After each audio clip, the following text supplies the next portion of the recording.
看看新闻网。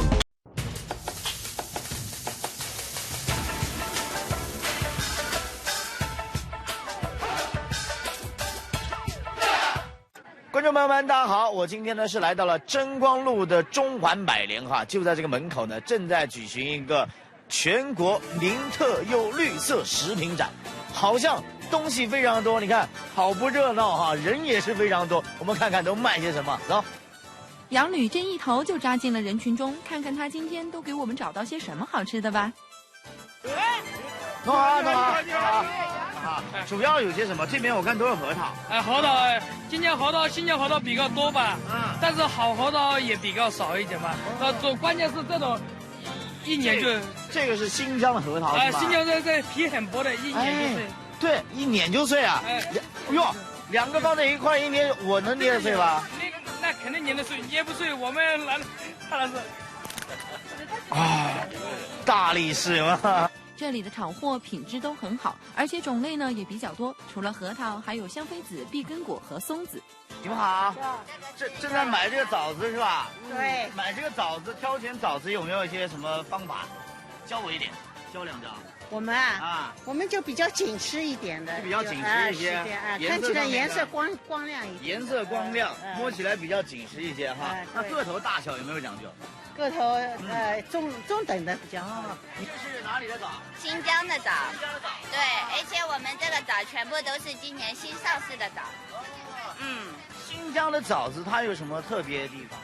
对，你要分品种，像我们这种枣，你尝尝看，它皮跟肉根本吃不出皮的味道的，而且它个头比较小，里面的核又比较小，肉比较紧致一点。对，尝尝看。哎，你这头看。阿姨尝一尝。哦，谢谢你啊。尝一尝。你吃了什么感觉？你先尝，你先告诉我什么感觉？哇，很甜的。你这太假了哪里有放进水就哇，很甜。肉很紧的。肉很紧啊。还有呢？还有很甜，很甜是吧？香香的还有就是它这个皮啊，不算是很厚不厚对吧？很薄，里面就是咬起来那个肉觉得软软的，很有咬劲的是的，蛮好蛮好，要买一点吧？我买过，买过了是吧？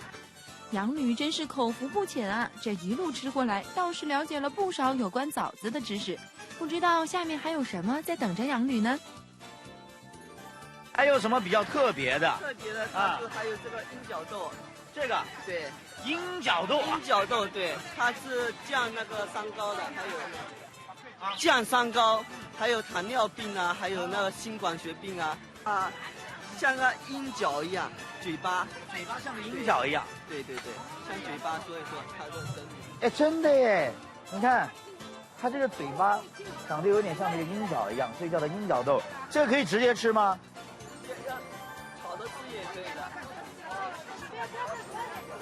直接吃咬不动咬不动，但是五谷杂粮没事都可以直接往嘴巴里面放的。哎，这个鹰角豆回家怎么做呀？回家泡一下，拿去炒着吃，也可以磨豆浆，还可以那个烧汤，都可以的。杨吕这次可下不去嘴了吧？这鹰角豆啊是要炒熟了才能吃的，而在这个明特优展会上，水果也是重头戏。里面是你看看它这个糖心的部分哈，就感觉是有几颗冰糖在中间一样。每个苹果这么切开都是有的，都有的，它每个苹果都有，都带的，因为这是头一批刚刚上来的，第一批刚刚开始采摘。而且我感觉好像这个苹果核它是不是相对来说比较小一点？对，特别小，没有壳的，几乎没壳，肉特别多，对，核特别小，对，而且个头特别大，对，您看看，今年的苹果特别的好，对，你看看这个个头，来跟我的脸比较一下，瞬间是不是觉得我的脸好小？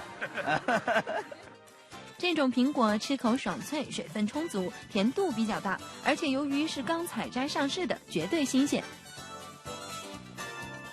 你看，我刚才就这样逛了一圈哈，看到很多的南北干货，还有一些水果哈，各地特色的产品都有。那边呢，还有些小吃，所以呢肚子饿的、嘴馋的哈，你也过来可以找点小吃尝一尝。据我了解呢，这边他们这个美食特展呢是从11月1号一直到11月17号，所以在这之间呢，只要有空的时候都可以过来逛一逛啦。现在这个季节呀，早晚温差比较大，中午还是艳阳高照，晚上就已经冷风嗖嗖了，而且是感冒的多发季，特别是小朋友。那么今天呢，我们请到了一位辣妈，为大家介绍几道小朋友爱吃又止咳的几道美食，到底是什么呢？我们上去看一看。最近昼夜温差大，许多宝宝都出现了感冒、咳嗽的症状。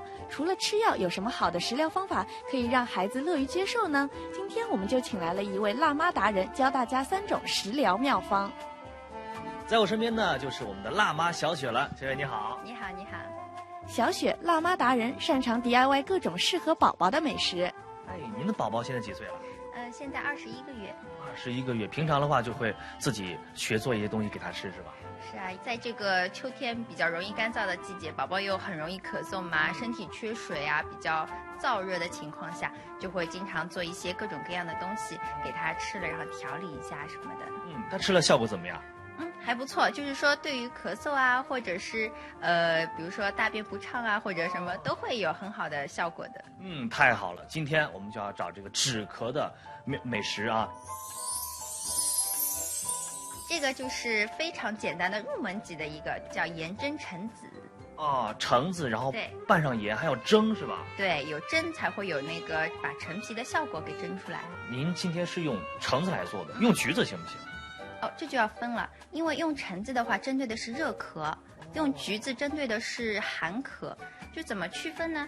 就是橙子它本身是中性的，但是它有点偏凉，所以它针对的咳嗽的人群就是属于那种秋天那种肺燥热，或者是因为气滞血瘀造成的那种咳嗽，它会痰比较黄，比较粘稠，然后喉咙痛啊，然后又会口干口苦，这样子就叫热咳。对，然后寒咳就是比如说是风寒引起的，是因为对这种就是叫寒咳，因为橘子它其实偏热性一点。风热咳嗽主要症状为有痰且痰发黄、较粘稠、咽喉红肿发痛、口干口苦等，用中性偏凉的橙子来做食疗比较有效。而万感风寒引起的寒咳，主要症状为畏寒、痰白，并且比较清晰，喉咙不痛却偏痒，因此食用偏热性的橘子更好。选好了食材，就开始操作起来吧。一个盖一样，把它这样切开来，大概1/3和2/3这样一个情况，这样的比例。对，然后呢就要撒上盐了。为什么要撒盐呢？盐其实就是起到一种消炎的作用。有时候喝一个淡盐水。对，只要撒一点点就可以了，因为撒多的话就会影响味道。撒盐是为了消炎。对。那这个盐我看也比较特殊，是粉红色的，这是什么盐？这个是宝宝专用的盐，因为今天是给宝宝止咳用的嘛，是适合1岁以上的宝宝使用。它就是低钠，跟成人的盐不一样，所以对宝宝健康比较有益。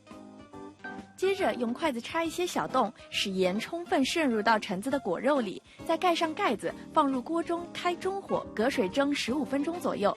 橙子有理气、化痰、润肺的功效，而陈皮中那可丁和陈皮油、豆油都可以帮助止咳化痰，对于孩子热咳有着较好的效果。接下来，小雪要推荐给我们一道适合宝宝的甜品。小朋友爱吃的这个生姜，他能接受得了吗？可以啊，因为你这个糖水其实是有点甜甜的，再加上一点点的生姜味道，它其实吃不出那个辣味的。而且生姜是好东西。对，生姜它是去寒补血祛湿的那些效果，它等于利于发汗，也是对于秋燥的那种咳嗽来说有效。先把生姜洗干净并切片，敲扁让汁水渗出，然后红薯同样洗净、削皮并切块。红薯呢，就是口感比较好。对，红薯主要是小朋友也喜欢，又可以作为主食。就是普通家庭呢，一般不会放牛奶，但是红薯因为它缺少了蛋白质和脂肪，然后搭配了牛奶，它才能够把营养都给补充全面了。太专业了，真是好妈妈啊！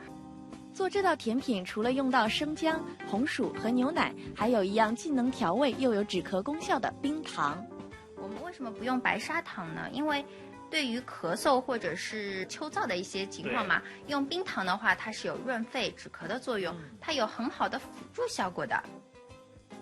把切好的红薯放入炖锅，加入开水没过红薯，然后加入冰糖以及生姜片，先炖大约20分钟，然后再加牛奶。现在我们做最后一步，是吧？对的，因为就是你现在看一下，这个红薯呢，你用筷子插一下，就是这样酥的那种状态了，酥烂的状态。对，这个时候呢，你就可以加牛奶了，一下子倒进去，牛奶倒进去，就倒进去的话，也不用滚太长时间吧？对，牛奶热一下就可以了。对，只要它能够温热的那个效果就可以了。这道甜品最关键的是加入了生姜和冰糖，有助于化痰止咳、发汗除湿，让宝宝吃的营养又达到很好的保健效果。这一道叫苹果糯米盏，我觉得很好听。对，盏，因为它是用苹果作为容器来做这么一道甜点的，然后又可以作为主食。小雪告诉我们，大家熟知的川贝炖雪梨虽然有很好的止咳功效，但是生梨很容易炖烂，川贝的苦涩也往往很难让孩子接受，所以她学习了这道苹果糯米盏来代替。她需要用到的食材有苹果、糯米、陈皮和冰糖。糯米它是养胃的，其实就是润肺养胃。那陈皮有什么功效？化痰止咳，而且它是可以对于小朋友少食容易就是拉肚子啊什么都有很好的效果的。适合小朋友的食疗方法不仅要达到止咳功效，还要有好的口感。把苹果中间的果肉挖去，然后塞入糯米，就可以让糯米带有清香酸甜的口味，让感冒厌食的宝宝食欲大增。最后在糯米上放上陈皮。陈皮呢，大家不要买外面已经做好的那种蜜饯。它那个本身是带有咸味啊，什么就是有其他调料的嘛，添加剂一类的。对，我们这个呢，主要就是要用它的功效，所以买药房那种。然后呢，就是最好就把它弄成一小条一小条。然后呢，冰糖我们是要撒在这上面的，是让它在蒸的时候呢，味道能够下去。最后只要隔水蒸半小时就可以了。陈皮的止咳作用加上糯米的温补脾胃，是对抗宝宝秋季感冒的好拍档。3道菜都做完了，究竟好不好吃，合不合宝宝的胃口呢？还是请小嘉宾浩浩来验证一下吧。我觉得很适合小朋友，而且小朋友浩浩已经忍不住了呀，在那儿喝。哎，咱们就赶紧让他尝一尝吧，好吧？自己手拿好。哦，一大颗。好吃吧？来，你的小勺子给妈妈。浩浩尝尝这个可好吃了。好吃吧？好吃啊！好吃，你要拍拍手呢。拍手。哎呀，看小家伙吃得津津有味的样子，可见妈妈做的食物非常成功。最后我们一起来回顾一下：盐蒸橙子，先把橙子切开，然后放一小撮盐，并用筷子插一些小洞，然后蒸15分钟。红薯、生姜、冰糖、牛奶，则要把红薯炖快，取一片生姜敲扁，撒入少许冰糖炖20分钟左右，待红薯已经酥软，再加入牛奶烧1分钟即可。苹果糯米盏要把半个苹果中间的果肉挖去，然后塞入糯米，再放上陈皮和冰糖，最后蒸半个小时就可以了。食材还是身边这些熟悉的食材，但是通过巧妙的搭配，就可以让宝宝既吃得愉快，又发挥出止咳抗寒的功效。你也不妨试一下吧。马来西亚美食厨房，大家好，我是杨子。我们这期节目呢又和大家见面了。今天我们来到是老码头，和往常不一样啊。平时啊，我们的这个美食厨房呢都是在白天进行拍摄的，而今天呢却是晚上来到这里。为什么这么说呢？其实呢，一方面的原因啊，是因为这边有美食，夜幕的这个感觉非常好；另一方面是你吃完饭以后，还能在这家餐厅喝小东西，别提多有情调了。今天我们就来这里看一看。今天我们马来西亚美食厨房是来到了一家位于老码头的东南亚餐厅，这里比起之前我们介绍的餐厅是洋气了不少，不知道菜色和味道究竟如何呢？这个鸡它应该是一只童子鸡做的吧？它的呢皮很脆，但肉呢很嫩。是吗？然后呢，你配上它这个酱呢，酸酸甜甜的，味道还真不错。但是外面也有很多烤鸡啊，那他们家做的有什么不同呢？这他们家的鸡就很有意思。首先它皮能够做得脆，但是呢肉又是嫩的。这个鸡感觉味道也不错，因为感觉就是非常的嫩嘛。你一般喜欢吃是鸡腿啊，还是鸡翅啊，还是鸡胸啊？都喜欢吃，因为肉质很嫩，还有最主要是它这里的那个酱料比较独特。因为那个酱料就是甜中有辣的那种感觉。这个鸡呢，我觉得是每个桌子都会点的，因为这个鸡外面是脆的，里面是嫩的，非常好吃。除了这道必点的烤童子鸡，这道3/8酱烤鲳鱼也是受到了很多重口味爱好者的青睐。这家店的酱呢非常有特色，这个呢是酸酸的、甜甜的，这个呢又很辣。我比较特殊一点，我就把2个酱混一混这样的吃。对，您这种口味蛮重的哦，2个混在一起了。对啊，这个味道还不错。那它鱼肉本身是有味道的吗？我觉得这个鱼很新鲜。对，很嫩吧。鱼我觉得就是它的外面是非常焦，对，非常脆的，然后但是肉的味道又是非常有那个质感的，对，非常嫩，然后还有配上这个辣酱也是非常的好吃。除了一些大菜，这里的主食也是量多味又浓。来自马来西亚当地的2款河粉是绝对的主打。小朋友最喜欢吃这个炒河粉，炒河粉里面材料很丰富，有虾，有香肠。然后小朋友第2喜欢的应该是这个，因为是素菜，虽然它外面有点辣，但是吃下去是非常爽口，又有点甜的。河粉非常有弹性，然后就是渗透到这个河粉里面，就感觉非常的新鲜。还有这一道，这个羊肉，我觉得它的这个汤汁，特别，我觉得如果就是说吃完了以后拌在米饭里，味道很香很浓郁。然后它这个我炒河粉我也很喜欢，因为感觉很爽口，而且不油腻。它的炒河粉里面还有挺多汤汁的哈。对的。感觉就是味道已经进到这个河粉里了。这里都是非常正宗的马来口味，酱汁味虽浓重，但并不刺激，基本上拌上一些酱汁儿就可以非常开胃的下饭了。哇，看到没有？今天呢，我又有这么丰盛的马来西亚的大餐可以吃了。那我现在来介绍一下，坐在我身边呢，就是来自马来西亚的 Eric， 你好。对，你好。现在首先我要介绍就是这个小鱼，就是在我们店里面的就是一个下酒的那个菜。下酒菜，在马来西亚也有下酒菜这么一说。我看到好像是对。像一个凉菜，然后拌了一些辣椒丝，然后还有一些洋葱丝，然后这个小银鱼就这样一根一根的，好像炸过的哈。尝一下，挺好吃的，咸咸香香的，很脆，而且它是有一些那个酱，有辣的酱在里面。那个酱就是有里面有洋葱，有虾酱，这个香茅烤鸡。香茅烤鸡。对，马来西亚那边香料是特别多，香茅也是其中一种。是的。这个烤鸡，这个是蘸这个酱对吧？对。我直接拿手拿了，好的，这样比较豪气一点。这个我看菜单上写的还是那个烤童子鸡是吧？对的，因为它的鸡比较小，还有它的肉比较韧。那它里面的那个汁水都已经渗进去了。你咬上去的时候呢，还有那个鸡皮就是烤过的一层薄薄的、脆脆的那种感觉，焦焦的香味，特别好。鱼里面本身就有香料吗？有。我来尝一块有咖喱粉，还有什么？还有香茅、咖喱粉，还有那些腌料。腌料。里面其实打开来看这个肉质呢是很香，就是扑面而来的是香味，然后它底下这个肉呢，已经不是这个鱼肉本身的白白的颜色，它是一些腌料，可能是已经腌进去了的颜色了。好辣！辣吗？蛮辣的。就我现在发现马来西亚的酱它都是有一点那个。就是那个虾酱的味道是做基础的，然后它的那个酱呢，它的总体的酱的表面它那个都是很稠的，然后你蘸上去呢，一层满满的酱汁包裹那个鱼肉呢，滋味的一下就出来了，而且非常开胃，它这个辣是一下子到顶的那种上头的。杨子也迫不及待要尝一下这河粉了，汤汁浓郁，海鲜味足。我喜欢这个味道，这个叫怡宝河粉。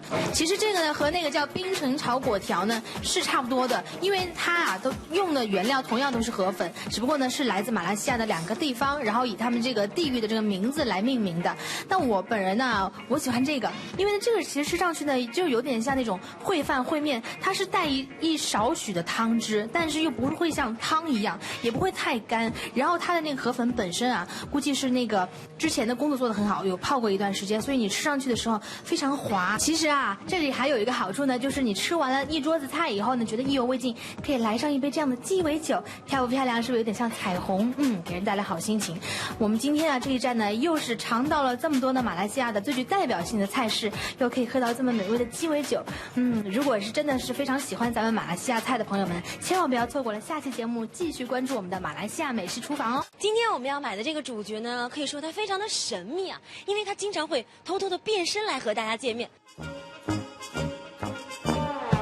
没错，这些东西啊，通通都是他变出来的。所以呢，有没有猜到今天主角到底是什么呢？就是面粉。我国的饮食习惯是以米面为主，所以面食、面粉是我们生活中必不可少的食材。不过，大家对于面粉又了解多少呢？您知道面粉大概分多少种吗？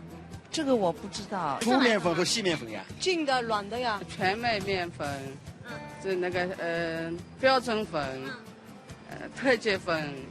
1阶粉、2阶粉。那平常您会买什么面粉比较多一点啊？我买那个高筋粉。我一般是要卖的话就买硬的，比较原味一点点，不要那个白的。精加工的我倒不喜欢。经常逛超市的朋友不难发现，这货架上琳琅满目的面粉种类，名称也是五花八门，什么富强粉、雪花粉、特级粉等等，到底该怎么来挑选呢？吴大厨啊，其实呢，我一直觉得面粉这个东西啊，它是很神奇的哈。对的，就像是我刚刚说的魔术师一样，百变魔术师。对，但是其实你看现在上市面上的面粉，大概我知道，你看上面都写的是小麦粉、小麦粉、小麦粉、小麦粉，但其实它的种类好像还蛮多的哈。不能这样分，应该是先分3大类。3大类按什么来区分呢？第一个是按照蛋白质含量。蛋白质含量，我们拿一包看好不好？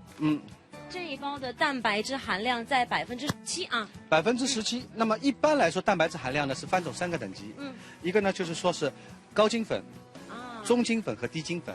那么高筋粉的那个蛋白质含量呢，一般来说是10.5%到13.5%，中筋粉呢是8%到10.5%，低筋粉呢是6.5%到8.5%。那这个就是百分比高低，对于这个面粉有什么样的？对的，是口感上有区别还是？其实我们说里面有个筋嘛，就是比较筋道嘛，它蛋白质含量越高，打起来的话越容易起劲，就是面粉的那个筋道。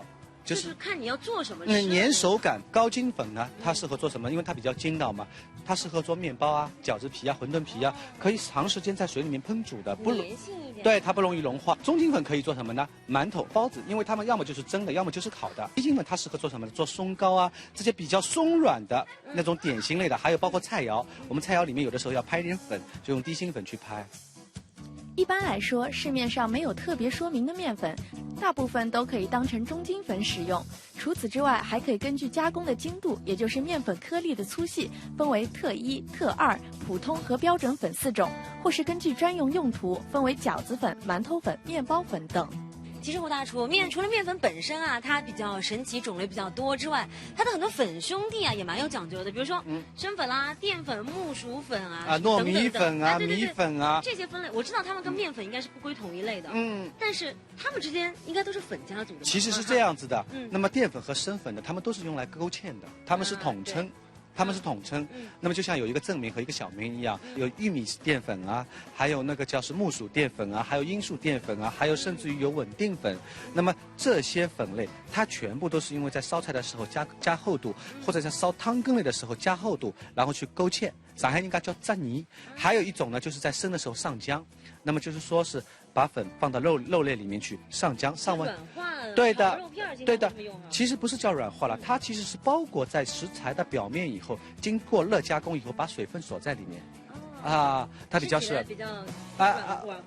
软滑，还有湿润，还有水分比较足。那么还有我们知道的是糯米粉，糯米粉一般来说我们都是做汤团啊、年糕啊，我们相信你都吃过，口感比较软糯，而且粘性比较好啊。那说到面粉，它基本上都是小麦做出来的。那刚才说的那些粉是用什么做出来的？顾名思义了。那么我前面就说了，糯米粉肯定是用糯米粉做出来的，玉米淀粉我前面说了，玉米做的，木薯淀粉就是用木薯做的，等等。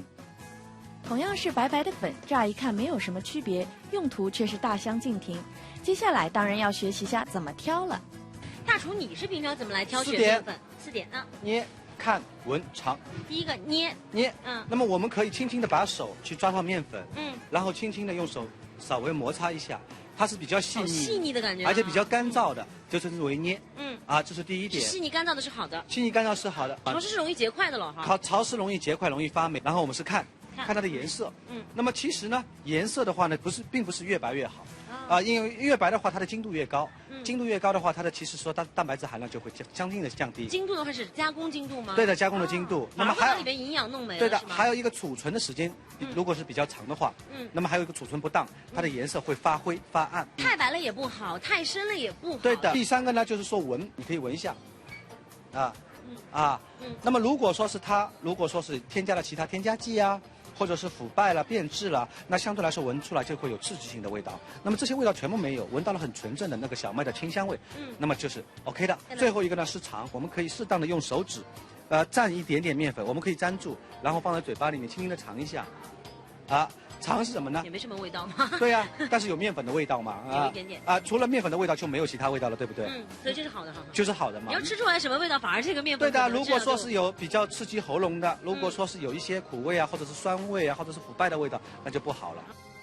要点回顾：面粉按蛋白质含量分为高筋、中筋、低筋，按加工精度分为特1、特2、普通和标准，按用途分为饺子粉、馒头粉、面包粉等。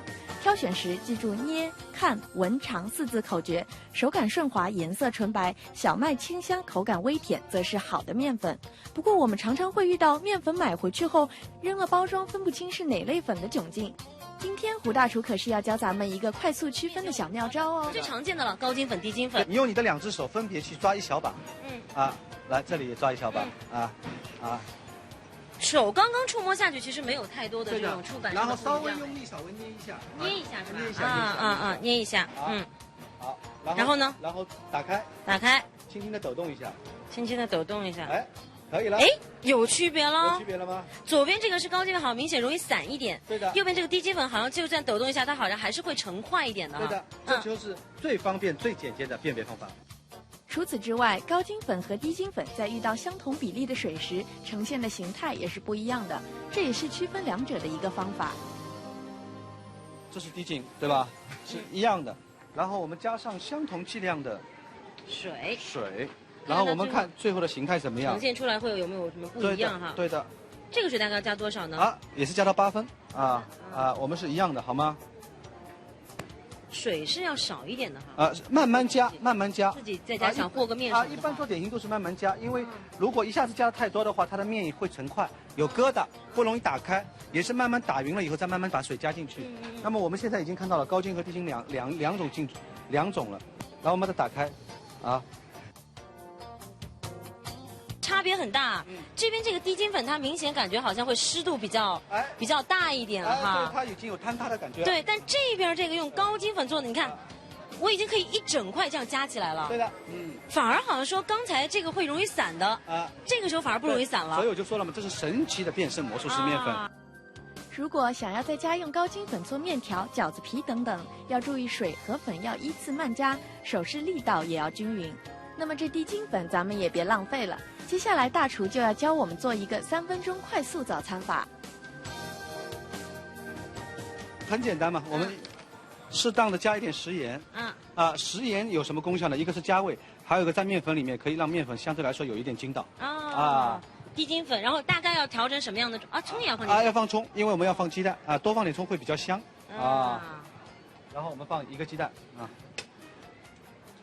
所以电视机前可能一些白领可以把这道菜学起来3分钟的早餐。那么鸡蛋呢，我不建议放的多的话少放一点是吧？对放了多了以后呢，它煎不起来，它容易松所以就接下来就搅和了搅和就可以了，很简单所以低筋粉是比较适合做这种像摊饼对的，简简单单的。那大概最后我们要成一个什么样的状，或者说有什么要点呢？不能成厚糊状，要成稀糊状。稀一点，为什么呢？比较稀薄一点。因为你如果太厚的话，如果你家里面自己煎的话，特别像你这样没有经验的小白小白如果是太厚的话，很容易焦锅，还没把饼摊开了，下面已经焦底了。这个倒可以根据个人口味我们可以里面加一点培根加点火腿可以加点肉类的。对的，可以加点胡萝卜，加点洋葱，更加营养健康了。对的。今天把做法教给大家。调好底料，咱们就要开始上锅煎了。记住要开大火，再加入少量的油，等油略热，开始冒烟，再转至小火。火改的小一点，那么下去的时候它不容易，刚刚下去就交底了，就结块，那么相对来说可以摊得大一点。在煎饼的同时，咱们再来做下要点回顾。要快速区分面粉品种，可以用手抓起捏紧，轻轻抖动。如果迅速散开的，则是高筋粉；有成型结块，则是低筋粉。加入同比的粉和水，高筋粉形态更紧密，低筋粉则更稀薄。同时，鸡蛋饼等煎熟了就能出锅，既简单快速又美味健康。其实真的算是比较方便的，而且自己想吃什么，你想加胡萝卜加胡萝卜，加洋葱培根都 OK 的。对了，关键是方便哦。关键是方便。然后你们看见了，我们现在使用的是低筋粉来做出那个比较干的，然后食物那么高筋粉就是说成品比较湿一点的。对的。那今天呢，我们也是学到了很多关于面粉的小知识啊，这下以后不管它再怎么变身，我们都能知道它的用处了。我现在呢是在南京路上，大家都说啊，来南京路逛街很爽，但是吃饭是个麻烦事儿。现在正是6点多啊，今天我为大家找到一家人既少、品质又高的一个饭店，走去看一看。南京西路上逛街，谁还会想到这高档的星级酒店自助餐既不用排队，价钱又实惠呢？这就是我们节目团购的威力，所有的高品质让你一次享个够。当然，这次我们的自助餐团购不但品种相当的丰富，还有很多惊喜让您想都想不到。我看你今天点了好多呀，是吧？多种多样的，都有什么呢？蟹脚啊，青口贝啊，还有那个虾啊，扇贝啊，还有小龙虾、冰淇淋啊之类的。样式还是非常多的。这个小龙虾呢，以前在这个像这个海鲜记录的话，有没有见到？没有哎，很少有。对，很少。我也是突然发现有的。但什么？我刚刚看见它很新鲜，也刚做出来，所以我就点了一颗。对，我觉得美食在你这个面前呀，都是排着队的，对吧？刚吃完这个海鲜，对，这个羊排还是牛排？牛排、羊排都有。三文鱼片，三文鱼片，别看我手吃的还可以。吃着口味怎么样？羊排挺嫩的，羊排感觉还可以的。牛排也一样。口感也是比较嫩一点。你面前甜点很喜欢吃甜点？对，我还挺喜欢，他们甜点挺多的。像这个黑色的呢是布朗尼，这个是蓝莓cheese的蛋糕，还有一个是水果塔，都非常的新，相对于比较的性价比高一点。以前是334好像，现在是团购的话只要176。那相当实惠的。对，而且我地段也挺好，交通比较方便。来的比较方便，而且我看到啊，这有小龙虾。对啊，这个是我意料之外的嘛，以前就是在大排档什么地方吃过的，然后今天发现这边自助餐也很有小龙虾，看上去也比较诱人，火辣辣的感觉。要尝了味道怎么样？味道还是不错的。相比小龙虾，更让人惊喜的是这边意大利主厨在现场亲自为您烹饪的海鲜饼，这口味很多食客都提到，真的是独一无二。这是什么海鲜饼是吧？是的，据说还有点韩国料理的这个味道，很特殊，很特别啊。它海鲜味道很重，然后我刚刚里面还吃到很多鱿鱼啊、海苔啊之类的，我觉得食材也很新鲜，味道也很棒，有种海鲜泡菜饼的感觉。以前好像自助餐其他地方没吃到过，这道好像是他们这里的特色，有点像那个厦门的蚵仔煎台湾的蚵仔煎有点像一点。对，是各种海鲜都扔到。对，有虾仁啊，有那青口啊。有那个三文鱼啊，还有什么都有，而且上面带点那个寿司啊，什么东西。哇，这看了就食欲大增。对，上面还有一点番茄，比较清新一点口感。吃上去软软糯糯的，然后感觉还不错，然后外面还有那种青芥酱，就有点辣辣的、鲜鲜的感觉。它其实有像比较是中西合璧吧。以前在厦门的话，有吃过像这种叫牡蛎饼。然后上面好像还添加一些西式的一些 sauce， 例如海苔粉啊、cheese 啊，还有一些瓦萨比酱之类的，都能看到。而且还有是虾仁啊，对，海鲜特别的多。小龙虾、丰富的海鲜，这样的搭配组合对于女孩子们的杀伤力绝对是1等1。而特别提到这个拥有国际份的海鲜饼，其实是大厨在一次旅行中意外想到的。大厨你好，你好。哎呦，刚才我采访食客呀，发现每个食客这个桌子上都会放一个海鲜饼，是不是你们家特色？对，因为这个海鲜饼呢是我们主厨的一个创意。他这人呢，我跟他以前在一起工作过很多国家。他这人最大的优点就是也最大的爱好，喜欢旅游。然后呢，中国人讲读万卷书，行千里路嘛。他作为一个厨师，他觉得我走的东西越走的地方越多，不一样的文化呀，不一样的饮食啊。然后呢，他上个月去韩国那边去玩，在韩国当地吃了一个海鲜饼，然后他吃觉得味道比较辛辣一点，可能适合东方人的口味吧。然后他呢是意大利萨丁尼亚的人嘛，然后他想融入一些像意大利的那些起司粉呐，然后呢，他又觉得这个味道呢比较重。然后呢，他以前在墨西哥工作的时候，就是墨西哥那边有偏辛辣的味道，然后他又加上墨西哥的原料，然后都结合在一起来，就是说，反正我觉得每个人你来吃东西呢，就当你吃到这个了以后，当你的舌尖的你的味蕾啊，就会突然有一种感觉，就是你前所没有尝过的一个味道，所以说就我们推出了这一样东西，就联合国式的这个海鲜饼。除了海鲜饼，还有其他许多的各色美食等您来品尝。看了一圈下来呀，看他们家这个样式非常多，而且口味啊都比较适中，最重要的食材非常的新鲜。刚刚听的师哥们说呀，这海鲜饼一定不要错过。南京西路呀，我们在逛街的同时会发现，哎呦，可能吃饭是个问题。但是推荐这一家自助餐，既不用排队，环境又优雅，而且这个菜的质量是非常棒的。最重要的就是价钱非常合理，原价有334，现价只要176，实惠吧？哎，来了南京西路就来这家尝一尝吧。马卡龙造型可爱，颜色多变，口味丰富，是很多喜欢甜点的人的最爱。它做起来难吗？难。但是呢，在家里做能做吗？能。今天就让专业的烘焙师 Kate 教给大家吧。告诉我一下，这个西点是你考到什么级别了？西点考到技师。技师大概是什么等级？很专业了。很专业了。马卡龙的制作在西点中属于制作难度较高的，想学的朋友可得仔细点喽。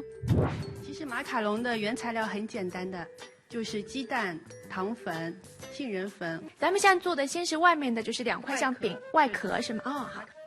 做甜点最讲究的就是每样东西的分量，大家可千万记清楚了。糖粉要多少？ 90克糖粉。哦，90克。然后90克杏仁粉。然后再加1个蛋清。这一点分量用1个蛋清就够了。1个蛋清就够了，它是33克，但是因为我用的是，这种网上买的一个牌子的鸡蛋，然后它正好是33克。所以就不用称了是吧？对的。那接下来就要把这个搅拌在一块了是吗？对的，这个可以先放在边上。然后它还需要另外一个，也是需要1个蛋清。那这个蛋清是用什么作用？有什么用的？是打发蛋白霜的。然后再是白砂糖，白砂糖是25克。如此一来，2碗材料分配好，还有第3份要熬制1个糖水。糖的分量75克，然后再加上22克的水。所有的称量工作做好，第一步呢要先熬糖水，这里边可大有学问。我看到你这个搅拌棒上面还有这个温度计的是吧？对的。所以这个温度是要达到多少？达到116度到120度，就是根据当时你做马卡龙的天气，就是天气的潮湿度来决定。温度的，所以越潮湿用的温度要相对越高啊！哎，今天咱们要到几度？116度。116度，哇，这个还得很专业的要算好当中这个。对的，所以说马卡龙的失败率是很高的。因为每一个数据不达标，可能就导致失败了。在糖水慢慢加热的过程中，可以把蛋白和白砂糖打发，直到泡沫变得坚挺。等到糖水加热到116度，将2者融合。这里的技巧就是慢。要分几次的，然后因为糖水非常烫嘛，所以要让它成很细的细条状，然后边倒边搅拌。为什么要倒得这么的慢？如果倒得快了会怎么样？因为蛋碰到高温的话会凝结的吧。我看你这第一次已经停下来了是吧？然后要把它，把蛋白霜打到有光泽。这个所谓的光泽是你通过经验来判断的吗？你可以看一下。你觉得？就是更亮了，表面对更亮更滑了，感觉。按照同样的方法，把剩余的糖水慢慢的倒入，搅拌均匀。然后你觉得，如果觉得蛋白霜非常亮、非常挺之后，可以改改成低档慢速搅拌，因为现在的那个碗底是很烫的，你可以摸一下。啊，是的，一定要让它自然的变凉之后才能做下一步。碗底变凉放在一边待用，接下来要给杏仁粉和糖粉增加点颜色。这么多，因为我平时也喜欢做一点翻糖蛋糕，所以用的颜色就比较多。你喜欢什么颜色？我比较喜欢粉色。咱们就用粉色，是这一瓶吗？大概要加多少？根据你喜好，如果你喜欢淡一点，就少加一点。只加了1小滴。颜色加进去之后呢，充分的搅拌均匀，这可是个体力活哦。然后呢，把打好的蛋白霜分2次加入，搅拌均匀。接下来的工作就是装入裱花袋，在烤盘上挤出一个个小圆饼。虽然没有什么特别的要领，却也是 Cat 练习了10几年的功夫。拍打盘底，震荡出气泡，放入烤箱进行烘焙。咱们这个进烤箱有什么要注意的地方吗？温度要多少？第一次进烤箱的时候，温度我设了是50度，只是让它马卡龙的表皮接住，然后是20分钟。接下来是用手摸一下，看看表皮有没有接住。表皮接住之后，再用140的温度烤15分钟。而此时呢，我们也来到了 Cat 专门的烘焙间。相比之下，您之前看到的颜色和裱花头真的只是冰山一角。是那个蛋糕模具，这一箱是那个做翻糖蛋糕翻糖的，这个是硅胶模具，这个是巧克力模具，这个是做那个小蛋糕模具。所以这个也是蛋糕模具吗？对的，这个模具很有意思的，它是立体的，烤出来蛋糕是立体的，是一个小熊的啊。我觉得即使是外面的酒店也好，这个卖甜品店也好，我估计所有的这个用具加起来都没有你们家的多吧。各式各样的蛋糕模具，分门别类的菜谱书籍 ，Cat 绝对是超级美食达人，中餐西餐样样拿手，为的呢只是让家里的老公和2个可爱的宝宝吃得更加的健康，让生活多几分甜蜜和温馨。好了，半个多小时过后，马卡龙的外壳也就新鲜出炉了。我觉得马卡龙对外界来说这个评价是很高，难度也很高的，所以怎么评判这个问题比较专业哦？怎么评判它算做的是成功的呢？马卡龙一般就是需要有一个光挺的外壳，然后有一条裙边。所以是现在我们看到的这一面的这条边是吧？对的，才能够称为马卡龙，要不然就变成蛋白饼了。但是这是外壳，那马卡龙里面的这个内心，这个是今天我做的是蛋黄奶油酱，因为里面内心可以有很多选择，巧克力酱啊、奶油奶酪啊，就是看你自己的喜爱。我第一次就是在我眼前看到一个马卡龙的制作过程，我觉得哇，好可爱。这个现在可以尝吗？可以啊。可以，不过口感不是很好的，因为马卡龙一般是制作完之后，我放在冰箱里冷藏12个小时到24个小时之后，再拿到室温回暖之后，这时候的味道是最好的。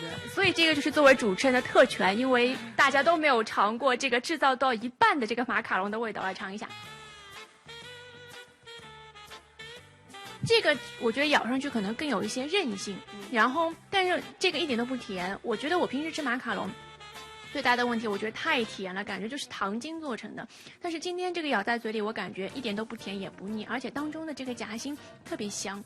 我们要感谢 Cat 让我们见证到了马卡龙整个制作的过程。